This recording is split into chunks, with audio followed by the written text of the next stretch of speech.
the FireAid benefit concert for the California wildfire victims. It raised over $100 million, but the victims are wondering where the money went, as they say they've not received anything. California Congressman Kevin Kiley joins me. You're trying to get to the bottom of it. Where did the money go, sir? Well, that's the question that we're trying to get to the bottom of, because there seems to be a lot of mystery surrounding that very question. And let's remember how this all started. We had absolutely devastating, catastrophic wildfires in LA, which, by the way, were largely a product of California's terrible policies around fire prevention and water. But then you had this extraordinary outpouring of support for the victims. You had this concert, you had celebrities involved that raised over $100 million, and it was supposed to be for the victims. But now we're learning that none of this money actually went directly to the victims. Instead, it was distributed to nonprofits, and some of these nonprofits seemingly have nothing to do with serving fire victims. One of them, in fact, is about voting and, quote, civic engagement. Granted, that one, after I called for the investigation, has now given back the money. But I've called for this to be investigated. President Trump has now spoken out against it and has referred my request to Attorney General Pam Bondi. So hopefully we'll be getting some answers soon. I just want to tell you what FireAid said. They've issued a statement and they say this: FireAid does not have the capability to make direct payments to individuals, and that was never the plan. We partnered directly with trusted local nonprofits to reach communities in need. So, as you point out, Congressman, that's where the money is going. We'd need to know a bit more about those communities in need and which organizations got the money. Now, let me change the subject for a second. I want to talk about the bullet train.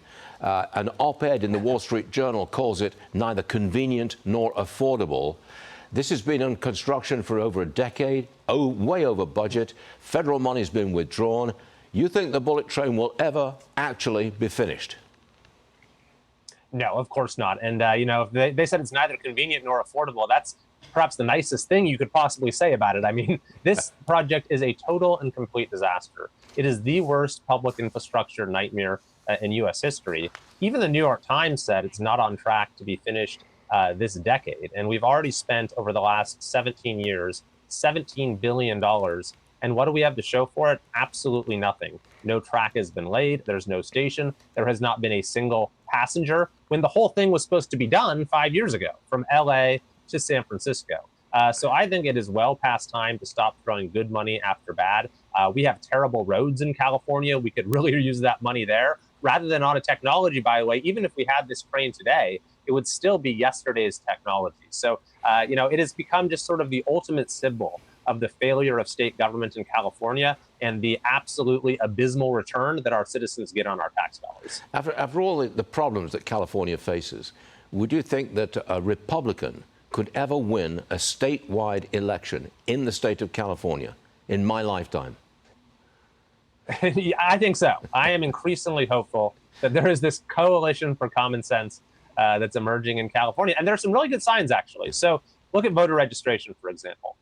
For years, for decades, Democrats gained, Republicans fell. But now, for the last few years, for 6 straight cycles, Republicans have gained and Democrats have fallen. The gap has actually narrowed. And since Gavin Newsom took office, you've had 1 million new Republicans registered to vote in California. I think he might be the greatest recruiter of Republican voters that our state has ever seen.